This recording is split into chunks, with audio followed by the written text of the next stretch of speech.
A widow. A forgotten motel in the desert. A locked door marked Room 12. And behind it, a secret worth $25 million. Before we begin, tell me in the comments, where are you watching from? The letter arrived on a Tuesday, 3 weeks after the funeral. Claire Morgan sat at her kitchen table, surrounded by bills she couldn't pay and sympathy cards she couldn't read. The envelope was thick, formal, with a return address she didn't recognize: Caldwell and Associates, Attorneys at Law, Reno, Nevada. She almost threw it away. Another creditor, she thought. Another reminder that David's death had left her with nothing but debt and questions. But something made her open it. Inside, a single sheet of paper, typed, precise, cold. Dear Mrs. Morgan, we regret to inform you of the passing of your husband, David Morgan. As executor of his estate, we are writing to inform you that you are the sole beneficiary of property located at 1847 Route 95, Callaway, Nevada, the Desert Rose Motel, deed and keys enclosed. Please contact our office at your earliest convenience. Claire stared at the words until they blurred. A motel. In Nevada. David had never mentioned Nevada. In 12 years of marriage, he'd never talked about owning property, investing in real estate, or anything beyond their small life in Sacramento. He'd been a teacher, quiet, steady, careful with money. They'd talked about everything. Or so she thought. She unfolded the second page, a deed signed and notarized, dated 6 months before his death. Her hands trembled. 6 months. He'd bought a motel and never told her. Why? The drive took 8 hours. Claire left before dawn, the city lights fading behind her as the highway stretched into emptiness. The landscape changed, slowly green, giving way to brown, then to nothing but dust and sky. By the time she crossed into Nevada, the world had been reduced to heat, silence, and the endless hum of tires on asphalt. She pulled over once at a gas station that looked abandoned until an old man shuffled out from the back. Headed to Callaway? He asked, squinting at her through the haze. How did you know? He shrugged. Ain't nothing else out that way. What's it like? Used to be a town, now it's just a place people pass through, or hide. She didn't ask what he meant. Callaway appeared like a mirage. One moment, the road was empty. The next, a cluster of low buildings shimmered in the distance, wavering in the heat. A gas station. A diner with boarded windows. A post office that looked like it hadn't seen mail in decades. And at the far edge of town, rising from the desert like something left behind by time, the Desert Rose Motel. Claire pulled into the gravel parking lot and turned off the engine. The silence was immediate, heavy, like the air itself had stopped moving. The motel was a relic from the 1950s. 2 stories of faded pink stucco, iron railings rusted orange, and a neon sign that read vacancy in letters half dead from the Sunday. 40 rooms, she counted, maybe more. All of them dark. She stepped out of the car, and the heat hit her like a wall. The air smelled of dust and creosote, and something else, something old and forgotten. She walked slowly toward the office, her shoes crunching on gravel. The door was unlocked. Inside, the air was cooler but stale, thick with the scent of old carpet and cigarette smoke. A wooden counter stretched across the room, covered in a layer of dust so thick it looked like snow. Behind it, a wall of keys hung on numbered hooks. All of them were there. Except one. Room 12. You're Claire. She spun around. An old man stood in the doorway, backlit by the Sunday. His face was weathered, lined deep as tree bark, his eyes sharp beneath a wide-brimmed hat. I'm Earl, he said. Caretaker. Been watching the place since David passed. Her throat tightened at the sound of her husband's name. You knew him? Not well. He came out here once, maybe twice a year, paid me to keep the lights on, make sure the place didn't fall apart. Why did he buy it? Earl's expression didn't change. Didn't ask, wasn't my business. He stepped inside and set a ring of keys on the counter. Everything's yours now, utilities are paid up through the month. After that, it's on you. Claire picked up the keys, feeling their weight. What about room 12? Earl went still. What about it? The key's missing. He looked at her for a long moment, then shook his head. That one stays locked. Why? Because your husband said so. But he's gone. Doesn't matter. Earl turned toward the door. Some doors are meant to stay closed. Wait. But he was already walking away, his boots crunching across the gravel, disappearing into the blinding light. Claire stood alone in the empty office, the keys cold in her palm. She looked at the wall of hooks. Room 12's hook was empty. But the door itself, she could see it from where she stood, at the far end of the second-floor walkway. Faded pink paint, rusted number, chain wrapped around the handle. And beneath the chain, a sliver of darkness. The door wasn't fully closed. It was open. Just slightly. As if something inside was waiting. Claire stood in the office for a long time after Earl left. The silence pressed against her ears like water. She looked at the wall of keys again, then at the door to room 12 inches the distance. The chain wrapped around its handle gleamed faintly in the afternoon light. And the door still open, just a crack seemed to watch her back. She forced herself to move. The motel was larger than it looked from the road. 40 rooms spread across 2 floors, connected by an outdoor walkway with iron railings that left rust stains on her hands. Claire started on the first floor, unlocking doors one by one. Most rooms were empty. Bare mattresses, water-stained walls, curtains bleached white by the Sunday. But some rooms still had belongings inside. A suitcase in room 4, covered in dust. A pair of shoes by the bed in room 7. A jacket hanging in the closet of room 9, the fabric stiff and faded. It felt like people had left in a hurry. Or never left at all. By the time she reached the second floor, the sun had dropped lower, casting long shadows across the walkway. The air was still hot, thick, hard to breathe. Claire paused at the top of the stairs, wiping sweat from her forehead. Room 12 was at the far end of the walkway, past 11 other doors. From where she stood, she could see the chain more clearly now. Heavy, industrial, wrapped tight around both handles. But the gap in the door had widened. She was sure of it. When she'd first arrived, it had been barely visible, a sliver of darkness. Now it was an inch, maybe more. Enough to see inside. Except there was nothing to see. Just black. Claire walked toward it slowly, her footsteps echoing on the metal walkway. The closer she got, the colder the air felt. She stopped a few feet away, staring at the gap. Hello? Her voice sounded small, swallowed by the emptiness. No answer. She reached out, fingers trembling, and touched the chain. It was warm. Too warm. Like someone had been holding it. She pulled her hand back and stepped away, her pulse hammering. Then she turned and walked quickly back to the office. That night, Claire slept in room 1. It was the only room with a working air conditioner, and the only one that didn't feel like someone was still living there. She lay on top of the sheets, too tired to unpack, staring at the ceiling. The hum of the AC was the only sound. Until it wasn't. Footsteps. Slow. Deliberate. Moving along the walkway above her. Claire sat up, her breath catching. The footsteps stopped. Then started again. Closer this time. She grabbed her phone, but there was no signal. The footsteps continued, steady and rhythmic, until they reached the end of the walkway. Then silence. Claire waited, her heart pounding. Nothing. She lay back down, trying to convince herself it was the building settling. The wind, her imagination. But then she saw it. A thin line of light, flickering beneath her door. Not from the walkway outside. From inside the motel. From the direction of room 12. Morning came too slowly. Claire barely slept. Every creak, every shift of the building made her flinch. When the sun finally rose, she walked outside and stood in the parking lot, breathing in the dry desert air. Earl's truck was parked by the office. She found him inside, brewing coffee on a hot plate.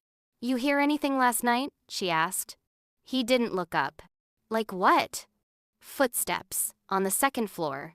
Could have been anything. Wind, animals, place is old. And the light? Now he looked at her. What light? Under my door, coming from upstairs. Earl set down his mug. Room 12? I don't know. Maybe. He shook his head slowly. Then you already know the answer. What does that mean? Means your husband didn't lock that door for no reason? Claire crossed her arms. Earl, I need to know what's in there. No, you don't. He was my husband. Was, Earl said quietly. Past tense. Whatever's in that room, it belonged to the man he used to be, not the one you married. The words hit harder than she expected. Then who was he? Earl picked up his mug and walked toward the door. Someone who knew how to keep secrets. After he left, Claire searched the office.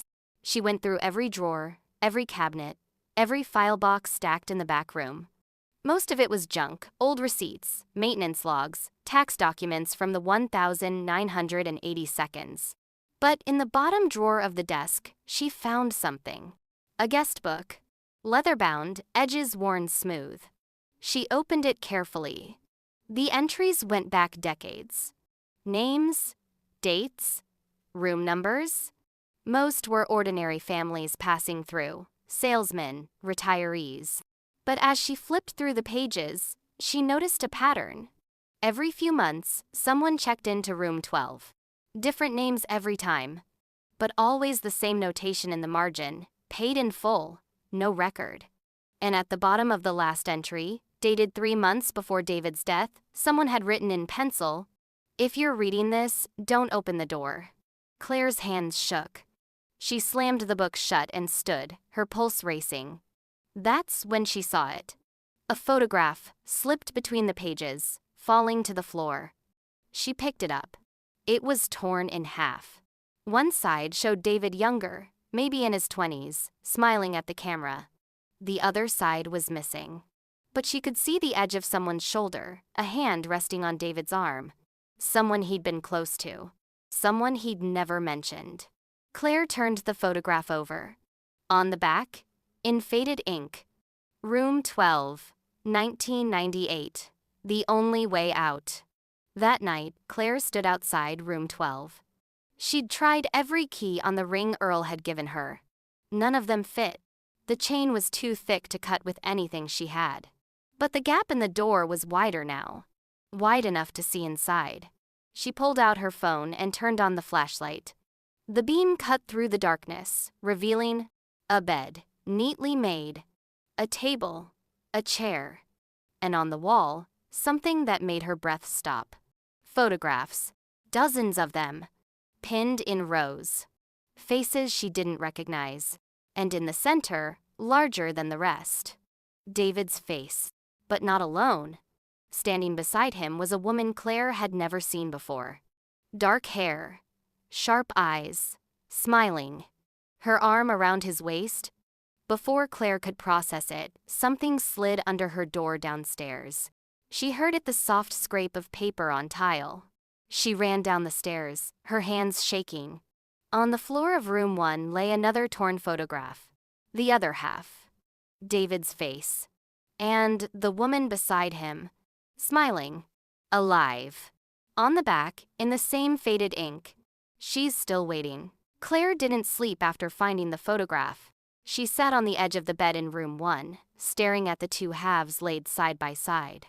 David's face, the woman's face. She's still waiting. Waiting for what? Or worse, waiting where?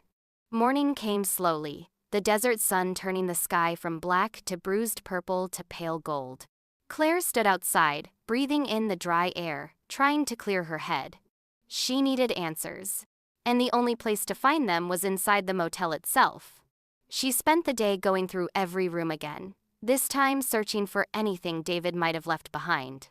In room 3, she found a stack of old newspapers, yellowed and brittle, all dated from the late 1990 seconds. Headlines about missing persons, unsolved disappearances, witnesses who vanished before trials. In room 8, a box of Polaroids, faces she didn't recognize, people standing in front of the motel, smiling, relieved. Some had dates written on the back, others just initials. And in room 15, tucked beneath a loose floorboard, she found a notebook. Handwritten, careful, detailed. Pages and pages of names, dates, destinations, all in David's handwriting. Claire sat on the dusty floor and read. Each entry was the same: a name, a date of arrival, a room number, always, room 12, and a final destination marked only by coordinates. No explanations, no context. Just records of people passing through. People who needed to disappear. Her hands trembled as she turned the pages. David hadn't just owned this motel. He'd been running something. A network. A system. A way to make people vanish. That afternoon, Claire drove into town. The diner was the only place still open, a low building with peeling paint and a neon sign that buzzed in the heat. Inside, the air was cool and smelled of coffee and grease. A waitress stood behind the counter, maybe 60, with tired eyes and a name tag that read Dot. "You're the one who bought the motel," Dot said, not a question. "Inherited it." "Same thing." Dot poured coffee without asking. "You staying?" "I don't know yet." Dot studied her for a moment, then leaned against the counter. "Your husband never came into town much, kept to himself, but people knew what he was doing out there." Claire's pulse quickened. What was he doing? Helping people no one else would help. What kind of people? Dot wiped down the counter slowly, choosing her words. The kind who couldn't go to the cops. The kind who needed to disappear before someone made them disappear permanent. Claire's throat tightened. Like witness protection? Something like that. But off the books. No government, no paper trail. Just your husband and that motel. How long was he doing this? Long as I've been here. 20 years? Maybe more. Claire stared at her coffee, her mind spinning. Did you ever see anyone staying in room 12? Dot's expression shifted. That room's different. Different? How? People who went into room 12 didn't just disappear for a while. They disappeared forever. The words hung in the air. Claire set down her cup. There was a woman, dark hair, in her 30s maybe. She was with David in a photograph. Dot's face went pale. You saw her picture? Yes. Who is she?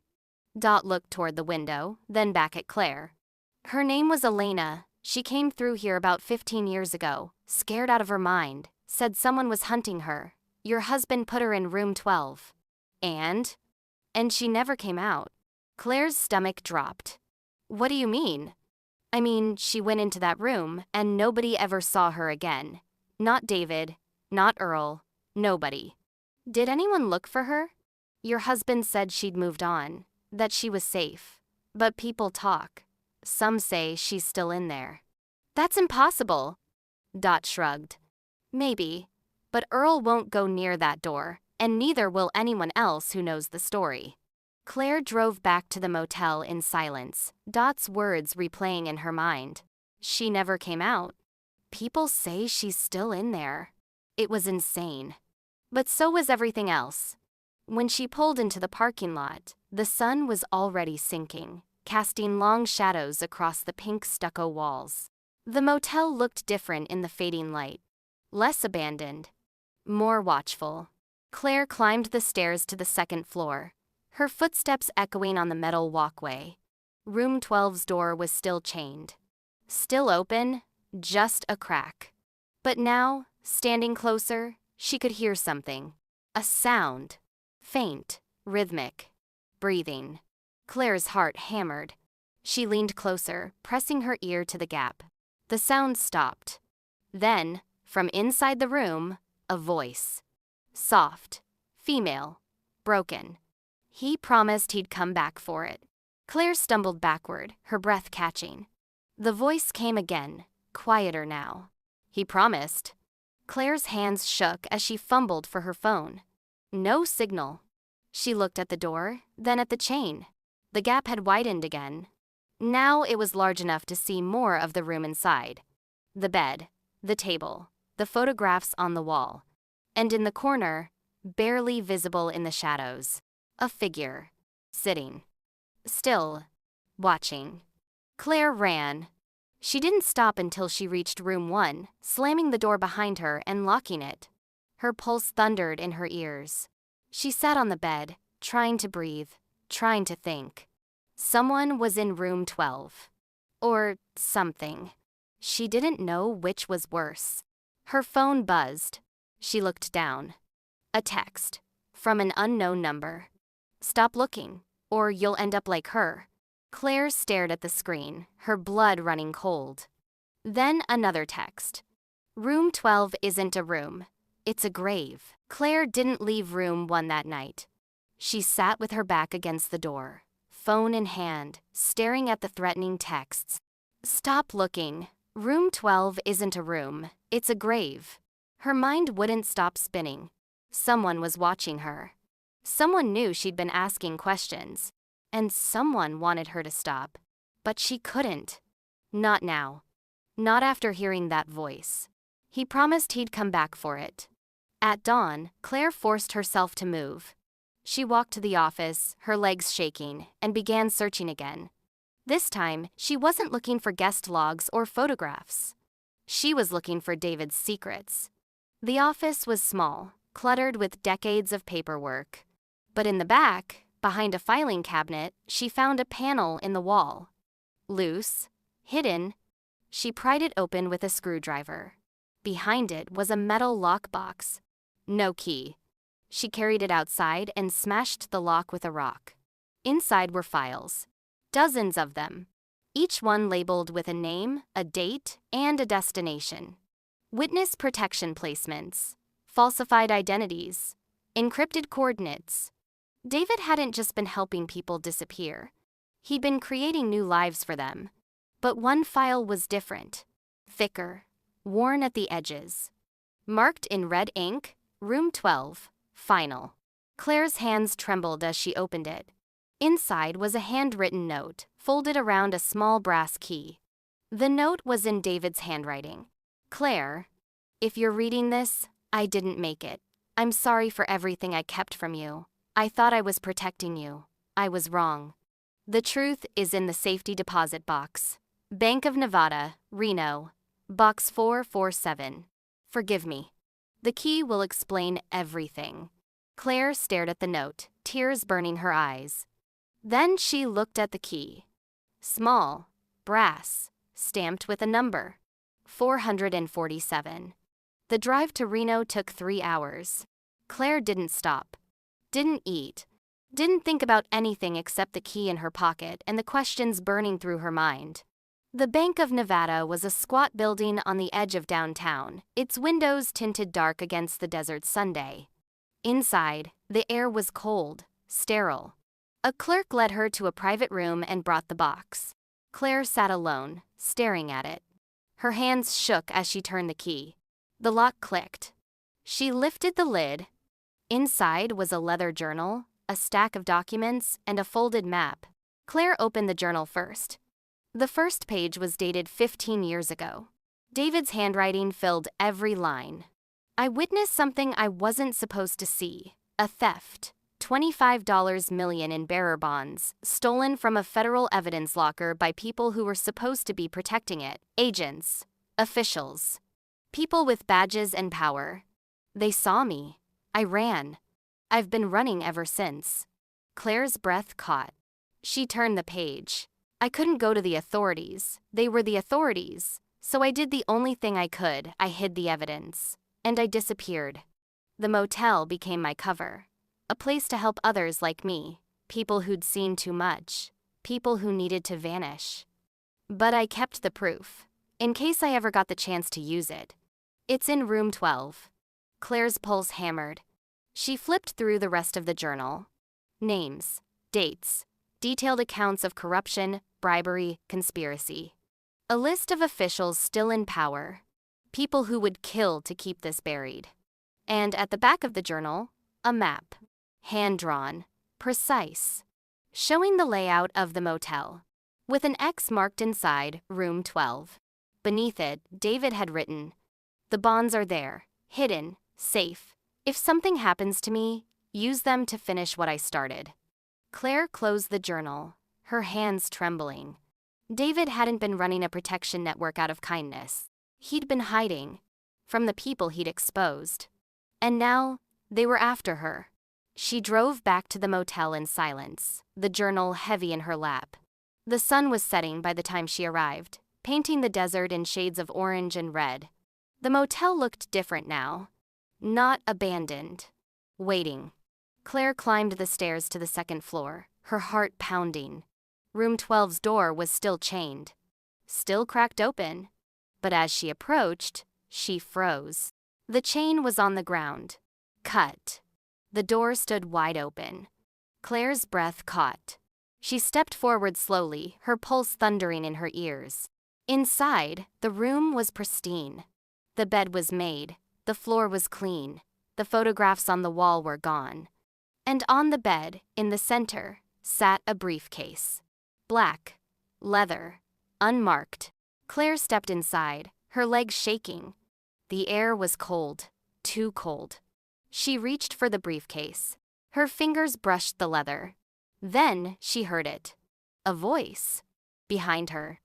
"You shouldn't have come back." Claire spun around. A man stood in the doorway. Tall, mid-50s, gray suit, cold eyes. He held a gun. "Mrs. Morgan," he said calmly, "we need to talk about what your husband stole." Claire didn't move. The man in the doorway stepped closer, the gun steady in his hand. "Put your hands where I can see them." She raised them slowly, her breath shallow. "Who are you?" "Someone who's been looking for that briefcase for a very long time." He gestured toward the bed. "Open it." Claire's hands shook as she reached for the briefcase. The latches clicked. She lifted the lid. Inside, stacked in neat bundles, were bearer bonds. Dozens of them. Each one marked with a serial number, a face value, a government seal. She didn't need to count them to know what they were worth. $25 million. Maybe more. Beneath the bonds lay a folder. Thick. Official. Stamped with federal seals. Claire pulled it out carefully. Inside were documents, bank records, wire transfers, names and dates spanning 2 decades. A money laundering scheme. Politicians, federal agents, organized crime. All connected. All guilty. And at the bottom of the folder, a list of names. People still in power. People who would do anything to keep this buried. The man stepped closer, his eyes on the bonds. "Your husband was smarter than we thought. He hid it well." "Who are you?" Claire asked again, her voice stronger now. "Someone who works for the people on that list." "You killed him." The man's expression didn't change. "Your husband killed himself the moment he decided to steal from us." Claire's hands clenched. "He didn't steal. He witnessed a crime and tried to expose it." "Same thing." The man reached for the briefcase. "Now step back." Claire didn't move. "If you take this, nothing changes. They stay in power. David died for nothing. David died because he was stupid. Don't make the same mistake." He grabbed the briefcase. That's when Claire heard it. A voice. From the hallway. "Put the gun down." Earl stood in the doorway, a shotgun leveled at the man's chest. The man froze. "Earl," he said calmly, "this doesn't concern you." "The hell it doesn't. I've been watching this place for 20 years. Knew someone would come eventually. Then you know what's in that case, and you know what happens to people who get in the way. I'm old. Don't care much about what happens to me anymore." Earl's finger moved to the trigger. "But I cared about David, and I'm not letting you take what he died protecting." The man's jaw tightened. Then he lowered the gun. "This isn't over." "Yeah, it is." Earl fired a warning shot into the ceiling. The man dropped the briefcase and ran. Claire sank to the floor, her legs giving out. Earl lowered the shotgun and walked over, picking up the briefcase. "You okay?" She nodded, though she wasn't. "How did you know?" "Saw the car circling, figured they'd finally made their move. They'll come back." "Probably." Earl handed her the briefcase. "That's why you need to finish this." Claire looked at the bonds, then at the documents. "How?" The way David wanted, use the evidence, expose them. I don't know how. You're smarter than you think. Earl turned toward the door. And you're braver than David ever was. That night, Claire sat in room 1, the briefcase open on the bed. She stared at the bonds, at the documents, at the names.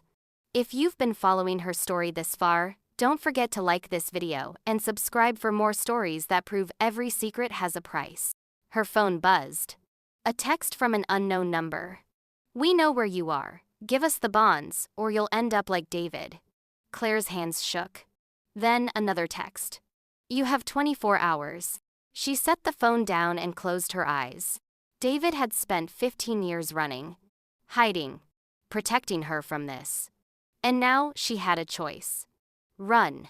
Or fight.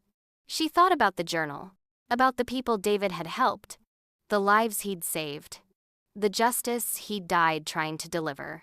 She opened her eyes and looked at the briefcase. Then she picked up her phone and made a call. The next morning, a black car pulled into the motel parking lot. 2 men in suits stepped out. They walked toward the office, their expressions cold, professional. One of them knocked on the door of room 1. No answer. He knocked again. Mrs. Morgan, we know you're in there. Still nothing. He nodded to the other man, who kicked the door open. The room was empty. The briefcase was gone. On the bed lay a single note, handwritten. You're too late. The evidence is already gone, and the world is about to know what you did. The man's face went pale. He pulled out his phone and dialed. We have a problem. Claire sat in a diner 200 miles away, the briefcase beside her. Across from her sat a woman in her 40s, sharp-eyed, professional. A federal prosecutor. You're sure about this? The woman asked. Claire nodded. David spent 15 years protecting this. I'm not letting it die with him. The prosecutor opened the briefcase and examined the bonds, the documents. Her expression shifted. This is extraordinary. If this is authentic, it could bring down a dozen officials, maybe more. It's authentic. The prosecutor looked at Claire. You understand what you're risking? These people won't stop. They'll come after you. They already have. And you're still willing to go forward? Claire thought about David. About room 12. About the voice that had whispered through the walls. He promised he'd come back for it. She looked at the prosecutor. Yes. The safe house was a motel room in a town Claire had never heard of. Cheap carpet, thin walls. A window that overlooked a parking lot full of cars that had seen better days. The prosecutor had arranged it. Stay here. Don't leave. Don't call anyone. We'll contact you when it's safe. That had been 3 days ago. Claire hadn't slept. She sat on the edge of the bed, staring at the wall, replaying everything in her mind. David's journal, the bonds, the names, the man with the gun. Earl's shotgun blast. The threats. You'll end up like David. She closed her eyes and tried to breathe. But all she could see was room 12. The open door. The pristine bed. The briefcase. And the voice? He promised he'd come back for it. On the 4th day, the prosecutor called. We're moving forward. The evidence is solid. Arrests will be made within the week. Claire's voice was flat. And then what? Then it's over. You'll be safe. Will I? A pause. We'll do everything we can to protect you. That's not an answer. The prosecutor sighed. Mrs. Morgan, I understand this is difficult, but you did the right thing. Claire hung up. She sat in the silence, the phone heavy in her hand. The right thing. David had done the right thing, and it had gotten him killed. Now she'd done the right thing. And she was sitting in a motel room, alone, terrified, waiting for someone to decide whether she lived or died. That night, Claire couldn't take it anymore. She left the motel and drove. No destination, no plan. Just driving. The desert stretched endlessly on both sides of the highway, dark and silent under a sky full of stars. She drove until she saw the sign. Callaway, 5 miles.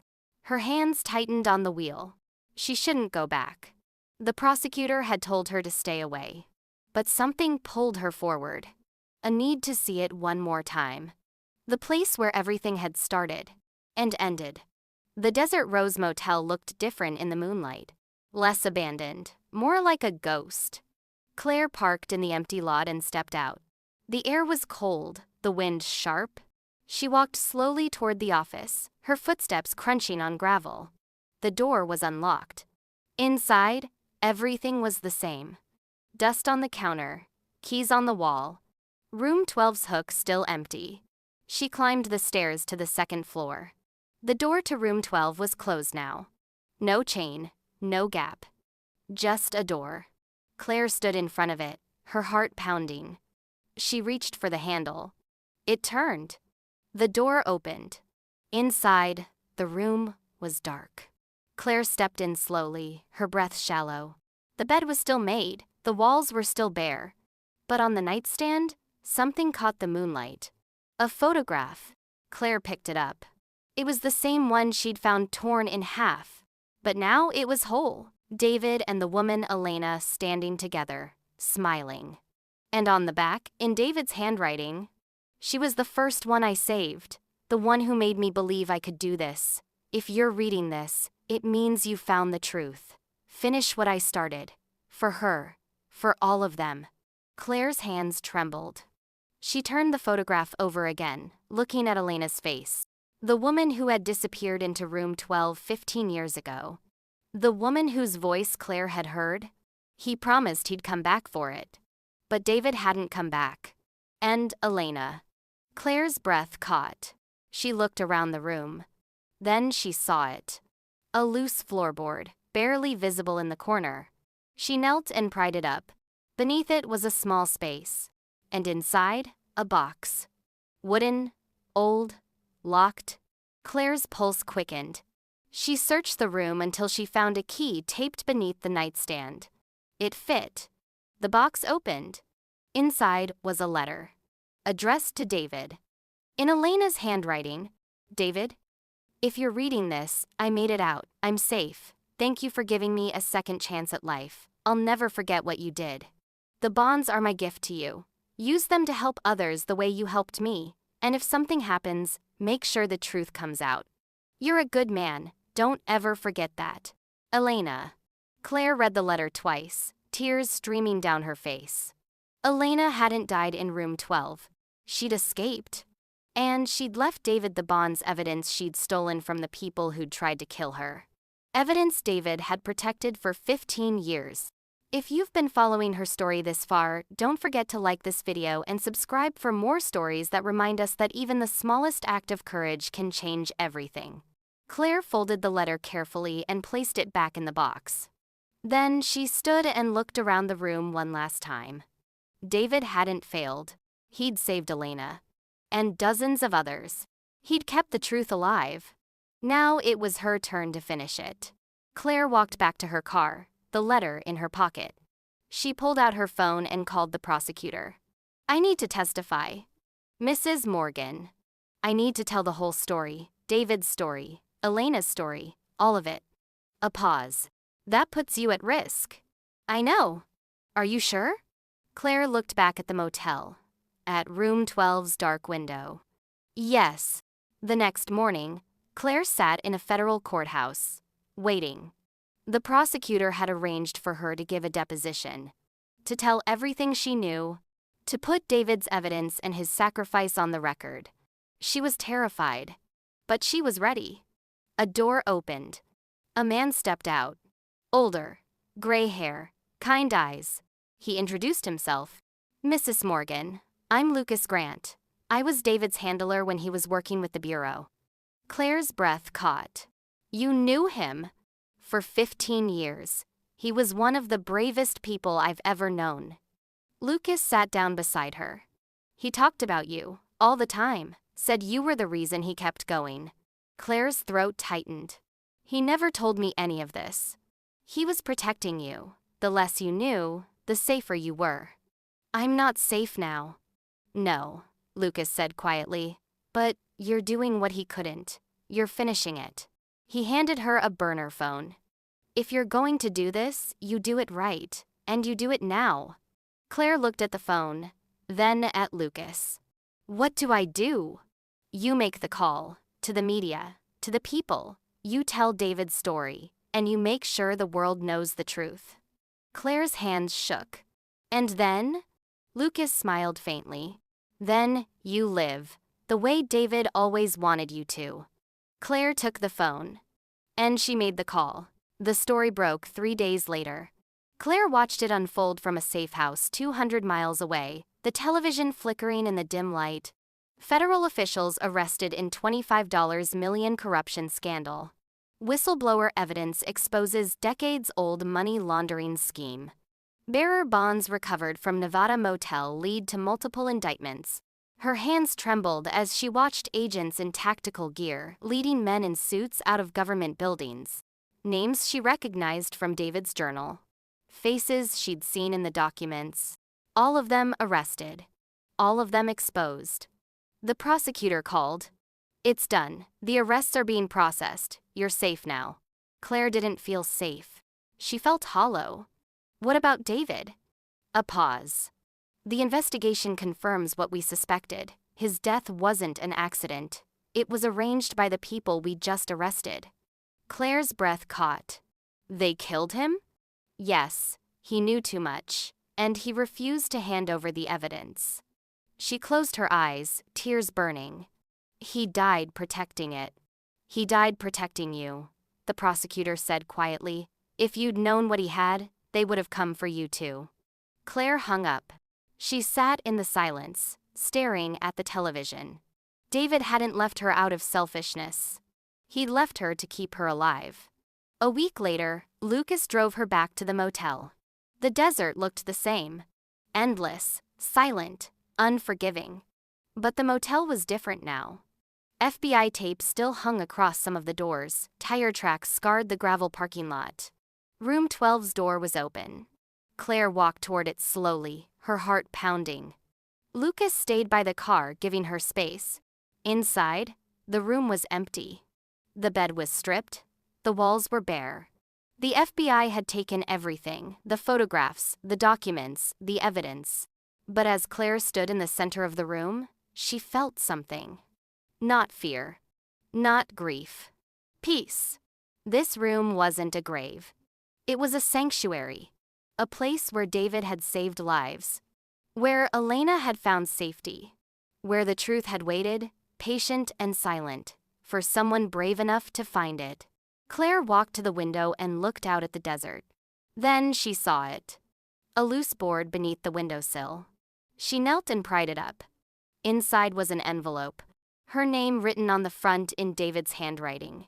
Her hands shook as she opened it. Claire, if you're reading this, it means I didn't make it. I'm sorry. I'm sorry for all the lies, for all the secrets, for leaving you in the dark. I wanted to tell you. Every day, I wanted to. But I was afraid you'd be in danger, afraid you'd hate me, afraid you'd leave. The truth is, I wasn't the man you thought I was. I was running, hiding, pretending to be someone I wasn't. But with you, I felt real. For the first time in my life, I wasn't a man with a past. I was just David. Your David. I built this place to help people who were running, just like me, people who needed a second chance. And every time I saved someone, I thought maybe I could save myself too. But I couldn't. The past always catches up. If you found this letter, it means you've found the evidence. And if you're reading it, it means you're stronger than I ever was. I know you, Claire. I know you'll want to finish what I started. And I know you're scared. But you're not alone. You never were. The people I helped, they're out there, living new lives, free because someone gave them a chance. That's what Room 12 was, a chance. And that's what I'm giving you now. The choice is yours. Walk away or finish it. But whatever you decide, know this. I loved you. From the moment I met you until the moment I died. You were my second chance. And you were always stronger than you knew. David. Claire folded the letter carefully, tears streaming down her face. She pressed it to her chest and let herself cry. For the husband she'd lost. for the hero she'd never known, for the life they could have had if the world had been kinder, but also for the strength she'd found, for the truth she'd uncovered, for the justice she'd delivered. When the tears stopped, she stood and walked to the door. Lucas was waiting outside. "You okay?" Claire nodded. "I found a letter." "From David?" "Yes." Lucas looked at her, his expression gentle. "What did it say?" Claire smiled faintly. "That I was always stronger than I knew." That night, Claire stood on the motel's roof, looking out at the desert. The stars burned brightly overhead, and the wind was soft and cool.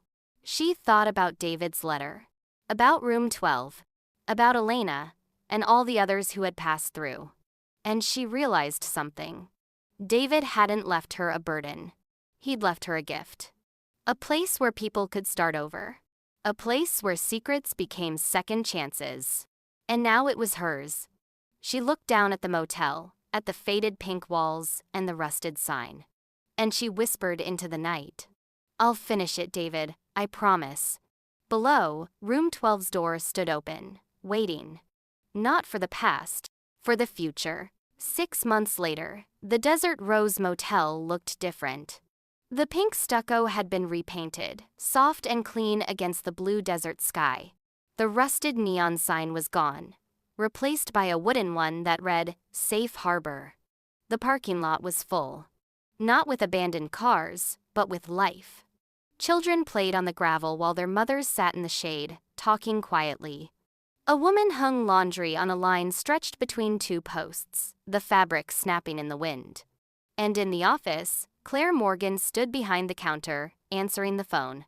"Yes, we have space. Come when you're ready. No questions asked." She hung up and looked out the window. The motel had become what David always intended. A place where people could disappear. Not from the law. From danger? Claire had used the reward money from the bearer bonds, $2 million, from the federal government for exposing the conspiracy to transform the motel into a shelter. A safe house for women escaping domestic violence.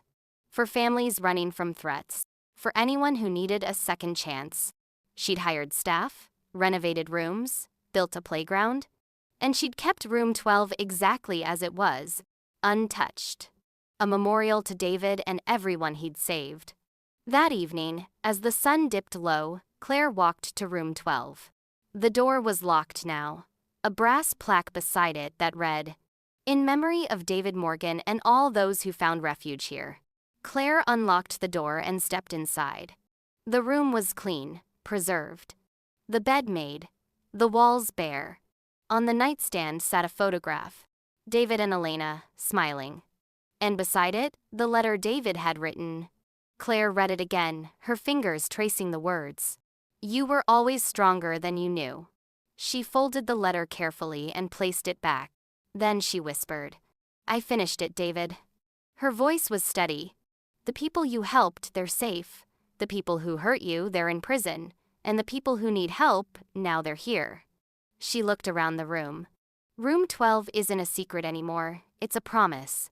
The wind outside picked up, rattling the window softly. Claire smiled. "We're safe now." She stepped outside and locked the door one last time. The desert stretched endlessly before her, glowing gold in the fading light. A car pulled into the parking lot. A woman stepped out, a child in her arms. She looked scared, exhausted. Claire walked toward her. "Welcome to Safe Harbor," she said gently. "You're safe here." The woman's eyes filled with tears. "Thank you." Claire led her inside, past the office, past the other rooms, to a place where she could rest. Where she could breathe. Where she could begin again. Later that night, Claire sat on the roof of the motel, the same place David must have sat countless times. The stars burned brightly overhead. The wind was cool and soft. She thought about the woman she'd been 6 months ago. Broken, lost, drowning in grief. And she thought about the woman she was now. Stronger, purposeful, free. David hadn't left her a burden. He'd left her a gift. The gift of knowing that even in loss, there was a way to begin again. That even in the darkest places, light could still find a way in. She looked down at the motel, at the lights glowing in the windows, at the families inside, safe and warm. And she whispered into the night, "Thank you, David, for everything." The wind carried her words across the desert, into the vastness. And for the first time in a long time, Claire felt at peace.